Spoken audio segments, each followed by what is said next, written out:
Praise the Lord. எல்லாரும் எப்படி இருக்கீங்க? நீங்கள் ஆசீர்வாதமாக இருப்பீர்கள். இந்த வார்த்தையை கேட்கும் பொழுது எவ்வளோ சந்தோஷம், அப்படி தானே?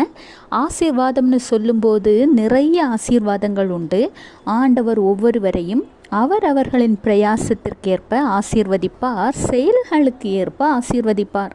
ஆனால் இன்றைக்கு கர்த்தர் உங்களுக்கு சொல்கிறார், சங்கீதம் 128:4, இதோ கர்த்தருக்கு பயப்படுகிற மனுஷன் இவ்விதமாய் ஆசீர்வதிக்கப்படுவான்.